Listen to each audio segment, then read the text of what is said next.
Sir ఇందులో రేరాలో ఏమైనా మోసాలు జరిగే అవకాశం ఉందంటారా? అంటే రేరానే అథెంటిక్ అంటారు, కానీ దాంట్లో మోసాలు జరిగే అవకాశాలు ఏమైనా ఉన్నాయంటారా? రేరాలో మోసాలు జరగమ్మా, చాలా తక్కువ. అంటే జరగమంటే 100% చెప్పలేం, కానీ 99% రేరా పెట్టిందే రెగ్యులేట్ చేయడం. రేరా అంటే ఏంటి? Real estate regulatory authority act.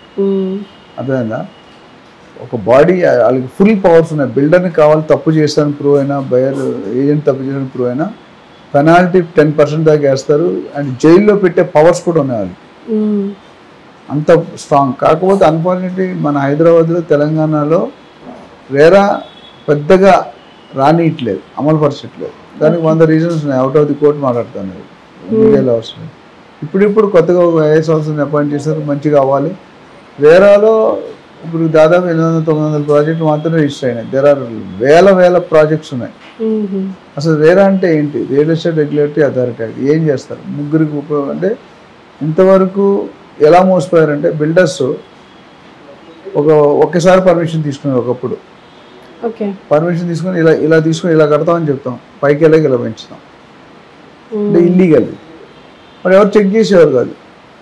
RERA వచ్చిన తర్వాత డిటీసీ కొత్త ప్రొవిజన్ వచ్చిన తర్వాత ఏం చేస్తారంటే permission to build, permission to operate రెండు ఇస్తున్నారు.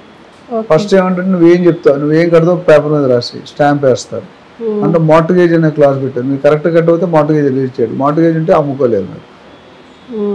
సో ఇప్పుడు ఏం చేశాడు, ఆ ప్లాన్ ఇచ్చి పర్మిషన్ టు ఆపరేట్ అనేది చెక్ చేస్తారు. ఓసీ ఇచ్చినప్పుడు నువ్వు చెప్పిన దానికి 5-10% డివిజన్ అయితే ఓకే చేస్తారు. 50% డివిజన్ చేస్తే పర్మిషన్ ఇవ్వదు. నీ ప్రాజెక్ట్ మొత్తం ఇప్పుడు 500 ఫ్లాట్లు కడుతున్నావు అనుకో, అందులో 50 ఫ్లాట్లు గవర్నమెంట్కి రాసేయాలి మనం. ఒక్కొక్క ఫ్లాట్ ₹1,00,00,000 అనుకోండి, ఎంత అయింది? 50 కోట్లు. ఎవరు వదులుకుంటారా? అది కండిషన్. సో రేరా పెట్టింది ఏంటంటే ఒక బిల్డర్కి మంచి జరగాలి, ఒక బయ్యర్కి మంచి జరగాలి, ఒక ఏజెంట్కి మంచి జరగాలి, పబ్లిక్ మొత్తం విన్ విన్ సిచ్యువేషన్. సో ఏం చేశారంటే ఈ డీవియేషన్ ఉండడానికి ఏం చేశారంటే బిల్డర్స్కి ఫస్ట్ మీరు ఒక సేల్ అగ్రిమెంట్ ఇస్తారు బిల్డర్. ఎప్పుడు ఆ అగ్రిమెంట్లో ఇస్తాను, నేను ఇది ఇస్తాను, ఇది ఇస్తాను, ఇది ఇస్తానని. అది ఇవ్వకపోతే మీరు కేసు వేయచ్చు, బయ్యర్గా రేరాకి కేసు వేయచ్చు. ఎవరి మీద? బిల్డర్ మీద. అదేవిధంగా అంతమంది ఏం చేశారంటే ఫండ్స్ ₹100 కలెక్ట్ చేస్తే ₹100, ₹80 ఫండ్స్ డైవర్ట్ చేసుకునేవారు. మన సొంత ఆస్తులు పెంచుకోవడానికి, ఎస్టేట్లు పెంచుకోవడానికి, వేరే ప్రాజెక్ట్ పెట్టడానికి. ఏ ప్రాజెక్టు ఇప్పుడు ఏ ప్రాజెక్ట్లో పెట్టి బీలో పెడతాడు, బీలో కొని సీలో పెడతాడు. ఏ ప్రాజెక్టు కంప్లీటెడ్, నా గరక నా గట్టుగా మా బయర్స్ మోసపోతారు. అప్పుడు ఏమవుతుందంటే దానికి కూడా కండిషన్ ఉంటుంది. మీరు చెప్పిన టైంలో డెలివరీ చేయకపోతే పెనాల్టీ ఉంటుంది. అదేవిధంగా మీరు ₹100 కలెక్ట్ చేస్తే ₹70 అకౌంట్ చూపించాలి, ఎస్క్రో అకౌంట్ అని ఓపెన్ చేస్తారు. ఏ ప్రాజెక్ట్ అయినా 500 స్క్వేర్ మీటర్ల కంటే ఎక్కువ ఉన్నా, 8 యూనిట్ల కంటే ఎక్కువ ఉన్నా రేరా పర్మిషన్ తీసుకోవాలి. బిల్డర్ అనేది కంపెనీ రేరా వేరు, ప్రాజెక్ట్ రేరా వేరు. కంపెనీ రేరా అంటే ఒకసారి ప్రాజెక్ట్, ఎవ్రీ ప్రాజెక్ట్ మీ పిల్లలు పుట్టిన వాళ్ళు కొత్త పేరు పెడతారు. అదేవిధంగా అక్కడ కూడా కొత్త ప్రాజెక్ట్ వచ్చిన అప్రూవల్ తీసుకోవాలి. సో ఈ 3 కండిషన్, పేమెంట్, పెనాల్టీ, స్పెసిఫికేషన్స్, ఈ 3 కరెక్ట్గా చెక్ చేసుకోవాలి. అదేవిధంగా మార్కెట్లో ఎప్పుడు కూడా బిల్డర్ తప్పు చేస్తే ఏం చేయాలని, కానీ బయ్యర్ తప్పు చేస్తే ఏం చేయాలని ఎక్కడా లేదు. ఉందా? ఎక్కడైనా విన్నావా? లేదు. సో బయ్యర్ అయినా ఒకవేళ ఈఎంఐస్ కట్టకపోతే builder can file A case against the buyer on to RERA. అంటే ఉద్యోగం పోయింది, ఈఎంఐ కట్టలేము, జాబ్ పోయింది, బిజినెస్ లాస్ అయింది, అనేక సందర్భాలు ఉంటాయి. వాడు కట్టకపోతే మరి వీడు స్టక్ అవుతాడు కదా. సో అది బయ్యర్ యాంగిల్లో పెట్టారు. అది ఏజెంట్ కూడా రేరా లైసెన్స్ తీసుకోవాలని చెప్పారు. ఎవడు పడితే వాడు ఆపరేటర్, ఒక లాయర్స్కి బార్ కోడ్ ఉంటుంది, డాక్టర్కి రిజిస్ట్రేషన్ నెంబర్ ఉంటుంది, బ్యాంక్ అట్లా కొంతమంది బాడీస్ ఉంటాయి. అట్లా ఏజెంట్స్ కూడా ఒక బాడీ పెట్టి వాళ్ళు కూడా రేరా లైసెన్స్ తీసుకోవాలన్నారు. రేరా లైసెన్స్ తీసుకుంటే అది 5 సంవత్సరాలు వ్యాలిడిటీ ఉంటుంది. అదొక ఎలిజిబిలిటీ క్రైటీరియా. అమెరికాలో, లండన్లో అయితే without licence they cannot work. మన దగ్గర చెల్లుతుంది. ఇప్పుడు రాను తగ్గుతుంది. ఆ పర్సంటేజ్ అది ఏజెంట్ కానీ తప్పు చేసాడు అనుకోండి, బయ్యర్ కానీ సెల్లర్ కానీ వాడి మీద కేసు వేయచ్చు. అదే కస్టమర్ బ్రోకరేజ్ ఇవ్వలేదు అనుకోండి, పని చేసుకొని ప్రూఫ్స్ ఉంటే ఏజెంట్ కానీ file case against buyer or builder. ఇది ఏంటంటే ముగ్గురికి అనుసానందంగా, బయ్యర్కి, బిల్డర్కి, సెల్లర్కి, ఏజెంట్స్కి అందరికీ పనికొచ్చేటట్టు ఈ రేరా అనేది డిజైన్ చేయబడింది. ఓకే సార్, ఇప్పుడు ప్రీ లాంచ్ వెంచర్స్ అంటారు, అవి మనం కొనుక్కుంటే ఎంతవరకు సేఫ్ అంటారు? Pre launch 120% కొనుక్కోకూడదమ్మా. పెద్ద మోసం అనేది అక్కడే జరుగుతుంది. ప్రీ లాంచ్ అంటే ఏంటి? ప్రీమెచ్యూర్డ్ బేబీలా ఉంటుంది. అంటే 9 months అవ్వకుండా 6వ నెలలో 7వ నెలలో అనివార్య కారణాలు. అది ఎందుకు చెప్పంటే ప్రీ మెచ్యూర్డ్ అంటే బిల్డర్ దగ్గర డబ్బులు ఉండవు. పబ్లిక్లో డబ్బులు తీసుకొని ఆయన దగ్గర 10 లక్షలు ఉంటుంది, ₹1 కోటి కావాలి, 90 లక్షలు పబ్లిక్లో తీసుకుంటారు. అయితే దీనివల్ల వచ్చే అడ్వాంటేజ్ ఏంటి, డిసడ్వాంటేజ్. అడ్వాంటేజ్ ఏంటంటే మీరు ప్రీ లాంచ్లో కొనుక్కోండి, మీకు కావాల్సిన జాగ్రత్త మీరే ఫస్ట్ ఉంటారు కదా, మీరు కావాల్సిన జాగ్రత్తలు కొనుక్కోవచ్చు. East facing, north east, lake వ్యూనా అన్నీ అట్లనే తక్కువ రేటుకి వస్తుంది. 10,000, 7,000, 6,000 దొరికిపోతుంది. ఇది 2 అడ్వాంటేజెస్ బయర్కి. డిసడ్వాంటేజ్ ఏంటంటే రేపు పొద్దున బిల్డర్కి పర్మిషన్ రావచ్చు, రాకపోవచ్చు. బిల్డర్ ప్రాజెక్ట్ కట్టవచ్చు, కట్టకపోవచ్చు, డబ్బులు పట్టుకొని పారిపోవచ్చు. ఇవి డేంజర్. సో చాలామంది ఏంటంటే 10,000, 7,000కి ఇస్తున్నారు, 6,000కి ఇస్తున్నారు కొనేస్తారు.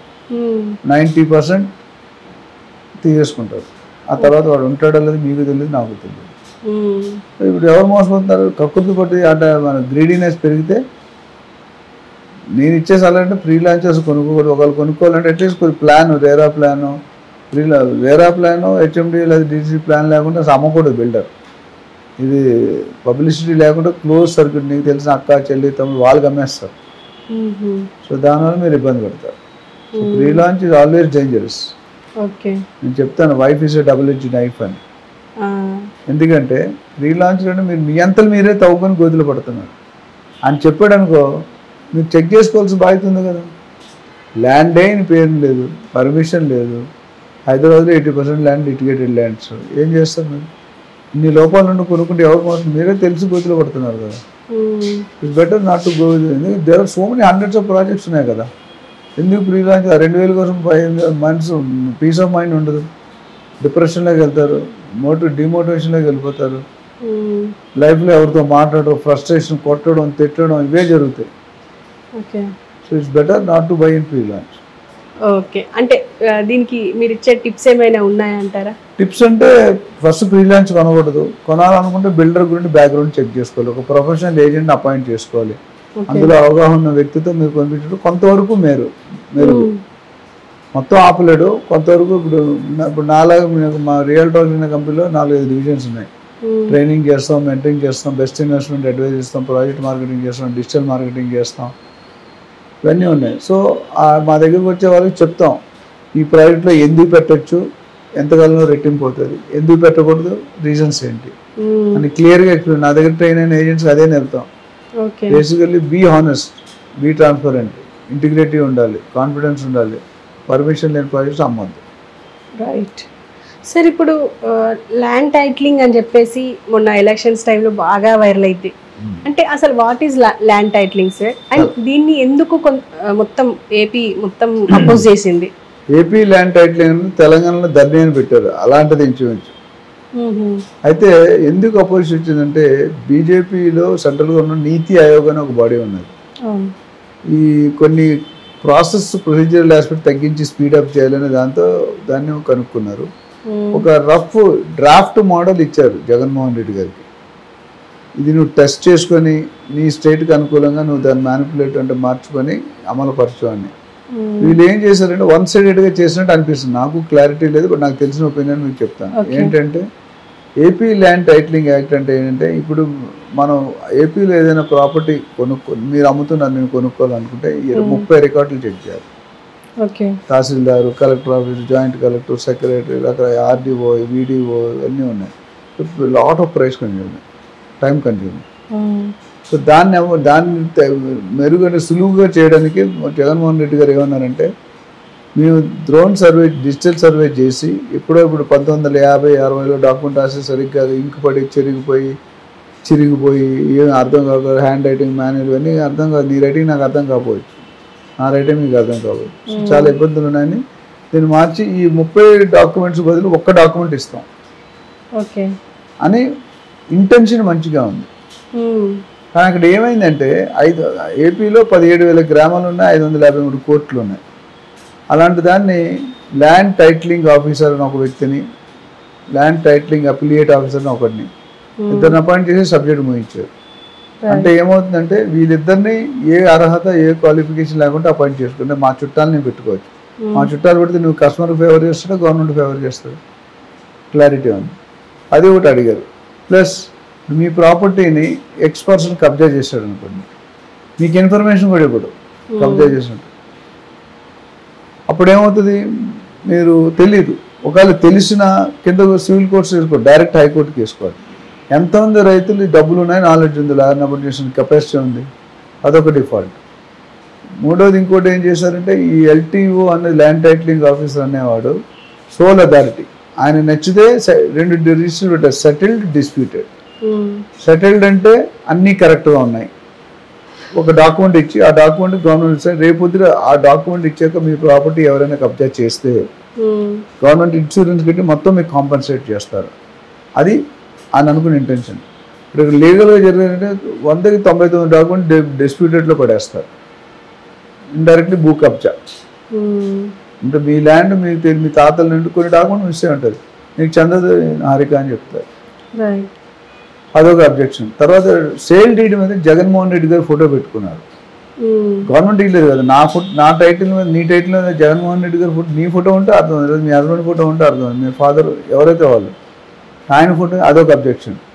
నెక్స్ట్ అబ్జెక్షన్ ఏం చేశారంటే సేల్ డీడ్ కాపీలు ఒరిజినల్స్ ఇవ్వట్లేదు కొంతవరకు. జెరాక్స్ ఇస్తే ఇప్పుడు ఈ లోన్, మీకు లోన్ కావాలి, ఎవరు ఇస్తారు మీకు? సో ఇన్ని ఆటంకాలు ఉన్నాయన్నమాట.